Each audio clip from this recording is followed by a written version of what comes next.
Alors bonjour, on se retrouve donc sur une nouvelle conférence du Grand Sommet TDAH. Et sur cette conférence, je suis en présence de Myriam Bost. Bonjour Myriam.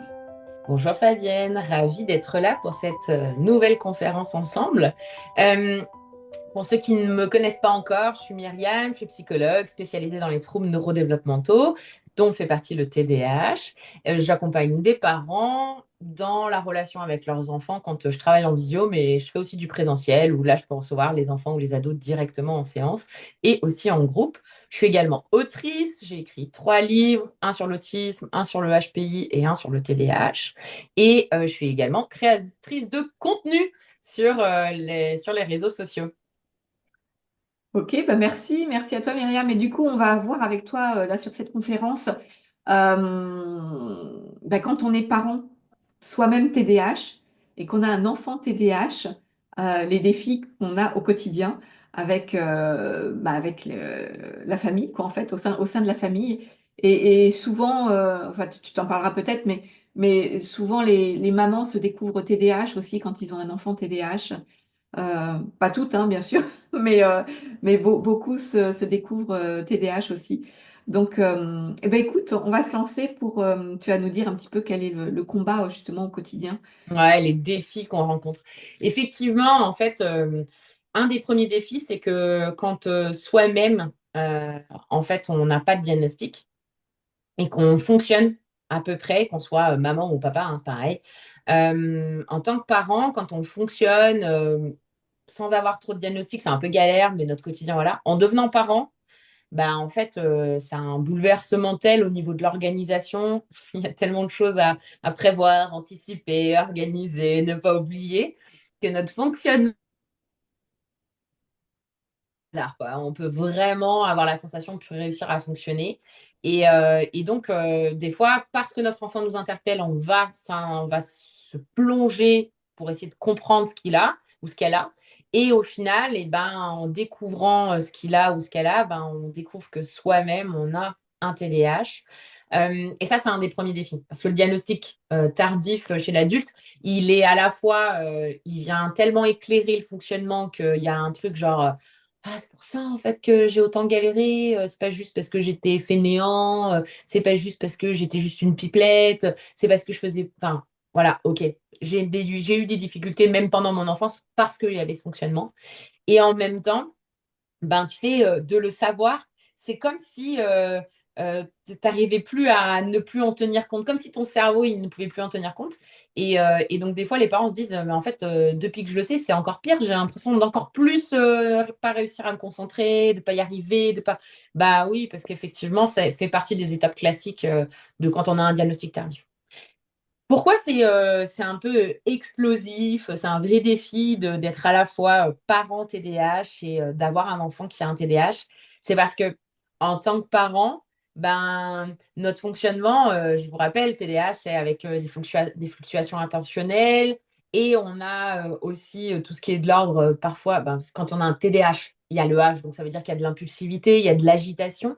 Euh, et ben, on va prendre des exemples concrets. On va imaginer le fait de avoir besoin que notre enfant il fasse son sac de cours, de classe, de voilà, et que ben, nous-mêmes on va chercher les affaires. On va commencer à faire ça, puis après on va se dire ah non mais attends, il y a ça aussi à faire. Et puis tatata, au milieu on a quand même un enfant qui n'est pas autonome pour faire son sac. Et donc, bah, ça peut être une situation du quotidien qui devient vite explosive parce que on a l'impression en tant que parent d'être submergé d'informations et de devoir gérer énormément de choses et on n'y arrive pas. Et on a un enfant qui, si c'est un enfant, ça veut dire qu'il est en train d'apprendre l'indépendance et d'acquérir, et donc il sait pas faire. Et quand c'est un ado, on va avoir des fois des réflexions en tant que parent, en mode, mais aide-moi! Et des fois, en voulant nous aider, ils font pire qu'autre chose parce qu'ils n'ont pas forcément non plus la dynamique, enfin la bonne structuration pour réussir à réaliser cette tâche. Et ben voilà ce que c'est notre quotidien quand on est parent d'enfant TDAH avec un enfant TDAH, c'est que c'est un peu le combo, quoi. C'est-à-dire qu'on galère tous les deux, quoi. Pardon. Et une des choses aussi qui revient souvent, c'est en tant que parent, quand on a un TDAH, on peut avoir la sensation qu'on a du mal à tenir dans le temps les routines, qu'on a du mal à tenir dans le temps les rituels, que on s'essouffle. Donc, on commence un accompagnement en guidance parentale, puis en fait, on n'arrive pas à mettre ça dans le quotidien parce que, en fait, ben, du fait de notre fonctionnement, ploup, ploup, ploup, ploup, ploup, il y a plein de choses qui se rajoutent et en fait, on n'y arrive pas. Et en même temps, ben, notre enfant, même s'il a besoin de nouveautés, même s'il aime bien être stimulé, il a aussi besoin de soutien dans son organisation, l'anticipation et apprendre à réguler cette impulsivité. Il doit apprendre à le faire. Et donc, des fois, c'est un peu le paradoxe, quoi. C'est ah, je sais, puis du coup, il va y avoir de la culpabilité, hein. Ah, je sais qu'il faudrait que je mette ça en place, ou on m'a dit que c'est ça qu'il faut que je fasse, et j'arrive pas à le faire. Ça, c'est dur hein, en tant que parent parce qu'il y a vraiment ce truc de ah, je sais que je ne devrais pas surréagir, mais en même temps, quand il me tire la langue, ah, c'est plus fort que moi, quoi. Je suis obligée de lui dire rentre ta langue, quoi. Alors que j'ai compris hein, qu'il ne faut pas que je réagisse parce que ça renforce le comportement. Mais bah ouais, mais parce qu'il y a une impulsivité qui fait que ben, le parent, il y va, quoi, hein. Donc ça, voilà, c'est des choses qui vont aussi être impactées. Et puis, il y a tout ce qui est de l'ordre de la dysrégulation émotionnelle, hein. C'est-à-dire qu'on a un enfant qui dysrégule, mais nous aussi, en tant que parents, on va dysréguler. Donc, quand on déborde, quand on a un TDAH en tant que parent, bah ouais, on peut bien déborder, ouais. Et puis du coup, on peut bien culpabiliser après, en mode Ouah, je me suis emportée, je voulais pas lui crier dessus, au final j'ai crié, j'ai essayé de rester calme, mais en fait, ben, j'ai pas réussi. Il a fait ça, en fait, je suis partie au quart de tour. Je sais, hein, c'est pas voilà, mais ouais, mais parce qu'en fait, il y a de la dysrégulation hein, des deux côtés. Ouais, j'ai l'impression que ça fait un peu un cercle vicieux comme ça. Mm. C'est compliqué. Ouais. Et du Est-ce que, coup, vas-y, vas-y, dis-moi. est-ce que tu vois, le deuxième parent peut arriver à apaiser tout ça? Alors, c'est complexe parce que quand il y a un coparent, souvent, ça va dépendre aussi du profil du coparent. Oui. Non, mais parce que des fois, en tant que neuroatypique, on se met en couple avec des Voilà, on neuroatypiques attire aussi, des hein. neuroatypiques. Donc, bon, voilà, suivant le profil du parent, ça peut être aussi plus ou moins, voilà. Et en même temps, on va aussi avoir parfois, ben, ça dépend comment le coparent il nous aide et il prend le relais. C'est-à-dire que si le coparent il est dans la compréhension de notre fonctionnement et du coup du fonctionnement de l'enfant, c'est parfois OK parce qu'effectivement, il va pouvoir prendre le relais, mais il n'y a pas une accusation, il n'y a pas de jugement. On est dans OK, c'est pas facile, mais vas-y, prends-moi le relais parce que sur telle situation, ça sera plus facile après. Et en même temps, bah, ça dépend aussi de comment le coparent bah, régule ses propres émotions, même s'il n'a pas de TDAH. Ça ne veut pas dire il Ah sait le oui. faire, quoi. Ouais. Donc, ça peut être plus ou moins difficile. Et puis, c'est vraiment des situations autour du couple qui font que c'est pas simple, en fait, quand tu as un enfant qui a un trouble neurodéveloppemental dans ton couple pour réussir à communiquer. Et de la même manière, si tu es en famille recomposée, ça va aussi influencer et ça passe parfois. Ben, quand tu es parent TDAH, tu peux avoir du mal à supporter certaines stimulations sensorielles. Puis tu peux avoir ton enfant, mais aussi les beaux enfants qui sont très bruyants du fait ou pas de leur TDAH. Et là, c'est le combo, quoi. C'est-à-dire que eux, ils ont besoin de faire du bruit parce qu'ils se régulent. Et toi, c'est insupportable d'entendre du bruit en continu. Et du coup, à un moment donné, ça explose, quoi. Sauf que tu imagines si c'est tes beaux enfants, bon, ben, c'est encore plus délicat que quand c'est ton enfant. Enfin, donc, forcément, la dynamique familiale, elle va être plus ou moins soutenante, plus ou moins facilitante aussi, hein. Mm. Et tu parlais tout à l'heure de routine pour les enfants et donc de routine pour le parent. J'imagine que c'est pas les mêmes routines en plus. Donc, il faut arriver dans un planning à mettre ses propres routines et les routines de son enfant. C'est Globalement, je dirais la- que la priorité, c'est pas les routines pour l'enfant, c'est les routines pour le parent. ouais. C'est-à-dire que souvent, ce qu'on fait et l'erreur que je constate le plus dans les accompagnements que je reçois avec les parents, c'est qu'en fait, ils sont focus sur, OK, l'enfant déborde, l'enfant, ça va pas, c'est, OK, qu'est-ce qu'on fait par rapport à lui? Qu'est-ce qu'il a besoin comme outil? Qu'est-ce qu'on met en place comme visuel, comme machin, comme bidule? Mais du coup, en fait, soit ça tient pas dans le temps parce que ça tient pas compte du fonctionnement du parent et donc du fonctionnement familial et ça va capoter. soit le parent, en fait, il va s'obliger à rentrer dans un fonctionnement qui n'est pas fonctionnel pour lui et donc il n'arrivera pas à tenir dans le temps. Et en plus, il y a un côté où, ben, ouais, en fait, être parent d'enfant TDAH et avoir soi-même un TDAH, la priorité, tu es le pilote de l'avion, en fait. Donc, c'est toi qui dois savoir ton fonctionnement. Tu as besoin de connaître ton propre fonctionnement plutôt que de te dire, ah, la priorité, c'est mon enfant. Je sais, moi aussi, je suis parent et moi aussi, je suis parent d'un enfant qui un bon TDAH avec un petit tempérament opposant. Et moi-même, j'ai un TDAH. Donc, je sais bien. Par contre, c'est une réalité. Si je ne fais pas attention à mon bien-être, à mes ressources, à ma fatigabilité, c'est une évidence que quand je vais avoir un d'accord maman qui pue, ben, j'aurai plus tendance à surréagir que si je suis reposée, que j'ai pris soin de moi et que j'ai des routines qui m'aident à le faire. Ouais. Ouais, ouais, Et c'est comme tout. On dit oui. toujours, faut d'abord prendre soin de soi avant de Ah ouais, mais... prendre soin de Et c'est ses. vrai, hein, d'une manière globale dans la parentalité, mais je trouve que c'est quelque chose qui, on a vraiment, en tant que parents d'enfants euh, neuroatypiques, tendance à oublier parce que, en fait, il y a tellement de combats à gérer au quotidien que nous, on se met après, on se dit, non, mais on fera ça plus tard, quoi. Ou on a la sensation qu'il nous faudrait beaucoup de temps pour réussir à prendre soin de nous. Alors qu'en fait, dans notre quotidien, ce qu'on a besoin, c'est de voir comment on va faire régulièrement des petites actions pour notre bien-être. Plutôt que de se dire, il me faut une journée ou une demi-journée et je ne l'ai pas, parce que suivi paramédicaux, la scolarité, notre travail, etc., notre vie sociale, enfin bref, il y a plein de choses qui font qu'on peut manquer de temps pour soi-même. Ben, plutôt que de se dire je peux pas le faire parce que j'ai pas 3 heures de temps, c'est OK, dans ma journée, quels sont les moments où je peux consciemment me faire une action de 5 minutes ou de 10 minutes pour moi. Quelles sont les routines que je vais créer pour que bah, en fait, mon bien-être il soit intégré dans cette routine.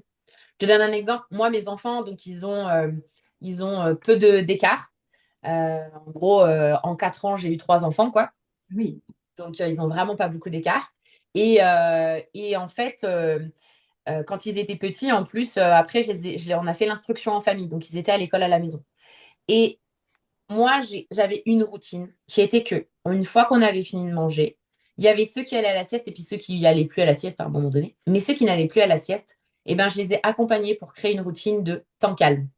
Et j'ai pas dit, OK, tu dois rester seul. Non, j'ai appris à mon enfant. Ah, ça veut dire qu'effectivement, au démarrage, ben, je prenais mon livre et je lisais peut-être un mot sur deux parce que fluctuation attentionnelle avec un gosse qui vient en mode maman, ça marche pas, maman, ta ta ta. Et donc je faisais et je réorientais vers autre chose et je continuais de voilà pour juste faire expérimenter à mon enfant. Je suis là, mais je ne suis pas disponible.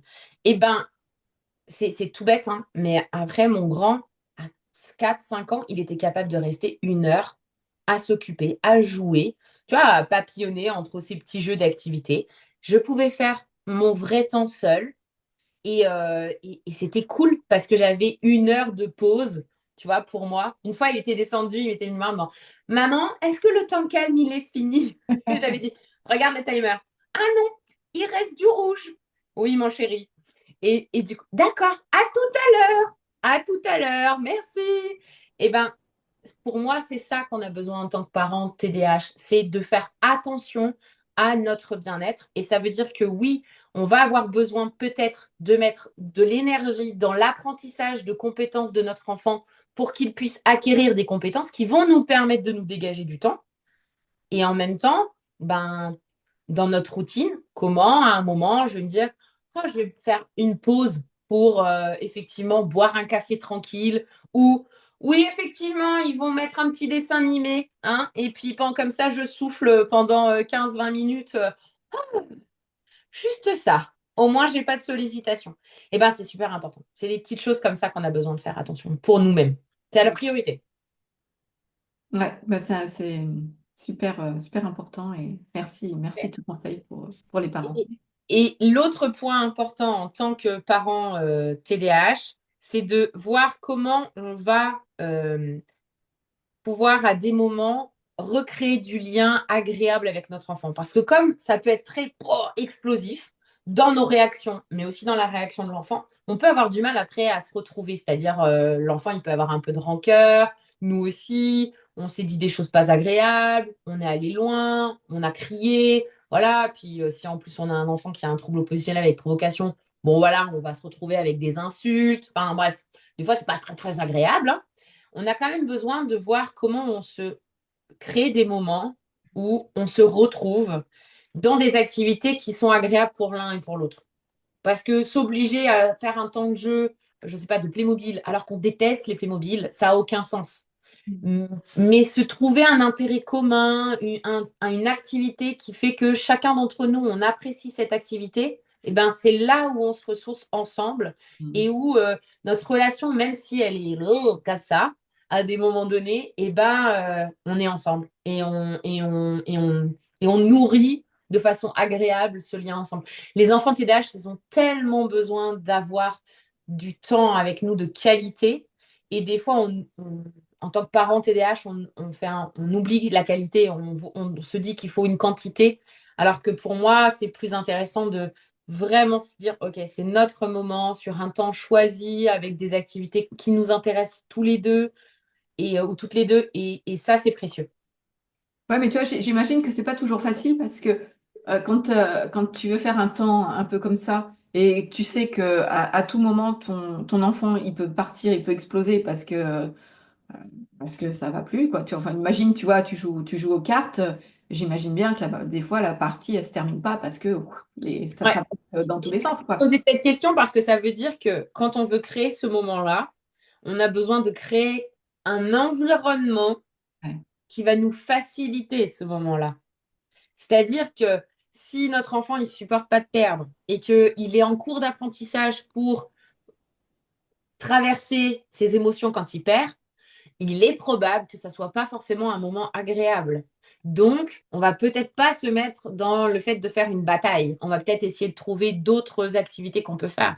Et des fois, il y a aussi quelque chose qui est que, en tant que parent, on oublie l'intérêt qu'on peut avoir juste dans aller juste lancer des ballons contre un mur du terrain de foot, juste d'aller faire un tour en vélo ou d'aller chercher ensemble une pâtisserie pour notre goûter. Enfin, en fait, on n'est pas obligé de se dire qu'on doit jouer absolument. On peut aussi créer des moments de qualité dans des moments du quotidien. On va cuisiner ensemble les pizzas. Enfin, en fait, on peut aussi avoir des moments autres et qui font que peut-être c'est des activités qui plairont plus ou qui seront moins challengeantes pour l'enfant et qui entraîneront moins d'impulsivité. De la même manière, de choisir aussi le moment où on va le faire. Parce que c'est pareil, si, je sais pas, ton enfant, il a besoin de bouger. Par exemple, je vais te donner un exemple. Moi, j'aime bien proposer des jeux de décharge. Les jeux de décharge, c'est là où physiquement, on fait un peu des jeux de chahut. Récemment, j'ai fait une vidéo sur les réseaux sociaux où j'explique un jeu où on se pousse. Et les parents, il y a des commentaires qui disent, ouais, mais moi, si je fais ça, ça dégénère. Ben, peut-être parce que c'est pas le jeu qui correspond vraiment au tempérament de ton enfant. Peut-être qu'on a besoin d'un jeu de décharge autre. Peut-être qu'on peut effectivement adapter. Et puis après, j'ai eu aussi des ouais, non, mais en fait, il veut jamais s'arrêter. Ou elle veut, quand on s'arrête, c'est la catastrophe, elle explose. Ben, ça, on a besoin d'explorer. Qu'est-ce qui fait que ça explose? Est-ce que c'est parce que c'était trop court? Est-ce que c'est parce que ça manquait de prévisibilité? Est-ce que c'est parce que ce qui va se passer derrière, c'est moins intéressant? Est-ce que c'est parce que finalement, comme on a permis à l'enfant d'aller contacter plein de tensions qu'il avait, ben, une fois que il se retrouve avec tout ça, et ben juste il relâche et donc on a un phénomène de pleurs juste parce qu'il y a une relâche physiologique. Tu vois, on a vraiment besoin d'explorer en fait et pas de se dire bon bah ça marche pas donc j'arrête. C'est pas le genre de truc que je peux faire. En fait, on a vraiment besoin de valoriser et de renforcer des moments agréables pour que notre relation, elle soit plus sereine, tu vois. Je te donne un exemple très concret. Mon dernier, donc, qui a ce profil, enfin, qui a ce TDAH avec un petit tempérament très opposant, suivant comment il est, la fatigue et tout, si je donne une consigne, genre, tu penses à débarrasser, des fois, il va dire, ouais, c'est bon, tu vois, et ben, il va dire ça, et en même temps, il prend son assiette et il va le faire. Eh Mm. ben, je ne relève même pas le ouais, c'est bon, je vais lui dire. Merci de débarrasser. C'est très agréable de nous aider. Et je reparlerai de la manière dont il m'a parlé à un autre moment. Sur le moment, on est le soir, l'objectif c'est que la soirée se passe bien, qu'on ne soit pas dans des conflits. On n'a pas besoin de s'embrouiller avant de se coucher. Donc, je ne vais pas relever tout de suite. Par contre, je vais renforcer le fait qu'il fasse quand même ce que je lui ai demandé, même s'il n'a pas envie. Mm. Et ça, c'est une dynamique que, en tant que parent d'enfant TDAH, on a aussi besoin de choper, c'est de se dire, OK, on a besoin de parler, on a besoin de s'agiter, ben, OK, on va le faire sur du renforcement, sur le Ouais. fait de relever les choses positives. Parce que ça va construire notre relation avec notre enfant. Et les trucs négatifs, on va choisir les moments où on en parle, on va choisir comment on va le travailler dans un autre moment. Pas tout le temps sur le moment, c'est pas le bon moment de toute façon. Il n'est pas disponible. Ah ouais. Oui, c'est clair qu'à ce moment-là, il n'est pas disponible. Bon, non. Et qu'on soit TDAH ou pas d'ailleurs. Oui, oui, oui, mais d'autant plus que comme il y a le TDAH, on sait que ça va monter, l'escalade, elle va être trop forte en fait. Donc, c'est signe assuré que ça va partir en cacahuète. Ok, bah écoute, merci Myriam. Est-ce que tu veux rajouter autre chose? Et ben, juste pour les parents, je sais que des fois, on se dit que comme on a un fonctionnement neuro-A, c'est encore plus la galère et que en fait, on va pas y arriver. Je comprends effectivement parce que oui, on a des défis que d'autres parents n'ont pas. C'est une réalité dans notre quotidien. Et en même temps, ben, vous n'êtes pas seul. Vous n'êtes pas les seuls parents à avoir une neuroatypie et que votre enfant, il est aussi ce TDAH. Et que c'est petit à petit que vous allez avancer avec votre enfant. Visez pas la réussite tout de suite, le truc parfait tout de suite. Non, les choses, elles se font de façon progressive. Et plus ça sera progressif, plus ça sera durable, plus ça sera pérenne. Parce que c'est justement parce qu'on prend le temps d'ancrer vraiment les comportements, nos habitudes, nos outils, etc., que ça va avancer de façon positive. Même si, des fois, il y aura des hauts et des bas. Ouais, c'est ce que j'allais dire, c'est un peu ce dont on a parlé dans la conférence précédente, mais je pense que ça peut faire un petit peu comme ça, c'est-à-dire que ça va être positif, ça va monter, puis d'un seul coup, pouf, ça va redescendre, mais ça va remonter. En fait, c'est un peu un escalier, quoi. Ça monte pas, Exactement, c'est toujours en courbe ascendante, même s'il y a de temps en temps des c'est retours, ça. des retours C'est descendants. ça. Et puis, effectivement, il y a des fois où on est trop fatigué pour mettre en place un accompagnement Oui. avec de l'apprentissage auprès de notre enfant. Et que oui, on va faire consciemment le choix de se dire, ouh là là, ce soir, on mange devant la télé. Mm. Ou ce soir, on mange frites. C'est pas diététique, c'est pas grave. En fait, on veut juste que ça se passe bien. Et c'est super important parce que c'est aussi en acceptant qu'on ne vise pas la perfection, que ce qu'on veut, c'est montrer à notre enfant que notre fonctionnement et le fonctionnement TDAH, ça nous permet de mieux comprendre ce qui aussi il vit ou elle vit et que du coup, on en tient compte et on ajuste. Que du coup, ça fait une progression qui est comme ça, tumultueuse, mais on avance ensemble en fait. C'est ça. Ok, bah écoute, merci à toi en tout cas Eh ben, pour je t'en prie, ta Fabienne, merci conférence. beaucoup. Et puis bah, nous, on se retrouve donc sur une autre conférence. À très vite. Merci, bye bye.